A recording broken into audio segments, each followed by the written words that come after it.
কথা বলবো আমার প্রিয় একটা পত্রিকা দ্য ওয়াশিংটন পোস্ট, তার যে স্লোগান যে ডেমোক্রেসি ডাইজ ইন ডার্কনেস। আমি বলবো যে আসলে এই ডার্কনেসে শুধু ডেমোক্রেসি না, ইকোনমিও ডাই করে।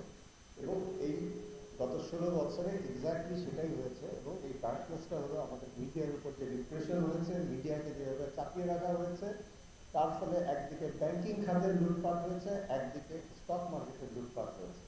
এবং আমরা কেউ লিখতে পারিনি। আমরা যখনই স্টক মার্কেট নিয়ে কিছু লিখতে গিয়েছি, অসংখ্য ফোন কল, বিভিন্ন এজেন্সির চাপ, যারা দু একজন সাহস করে লিখেছে তারা নানা রকম ভাবে প্রবলেমের মুখে পড়েছে। তো এই অবস্থা যদি চলে তাহলে সামনে স্টক মার্কেটের একই অবস্থা হবে, ক্যাপিটাল মার্কেটের কোনো ভবিষ্যৎ থাকবে না।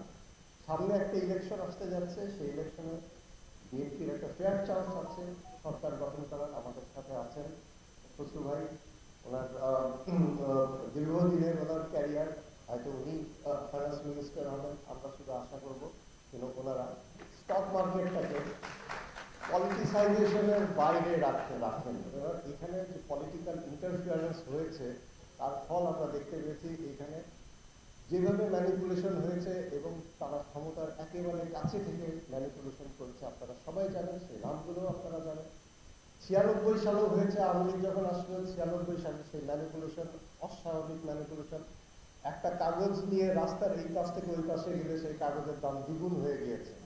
সেই ম্যানিপুলেশনের কোনো বিচার হয়নি। 2010 সালেও হয়েছে, আমরা কোনো বিচার দেখি না। আমরা সেদিনই যদি দেখি ভিয়েতনামের সবচেয়ে বড় বিলিয়নিয়ার মহিলা, তার ডেথ সেন্টেন্স হয়েছে ব্যাংকিং ফ্রড করার জন্য। বাংলাদেশে এরকম কোনো উদাহরণ দেখিনি। এবং এই বিষয়গুলোকে যদি সামনে আনতে হয় তাহলে স্টক মার্কেটের ট্রান্সপারেন্সি দরকার। সেই ট্রান্সপারেন্সি যদি আনতে হয়, সেই গভর্নেন্স যদি আনতে হয়, তাহলে ফ্রি মিডিয়া দরকার।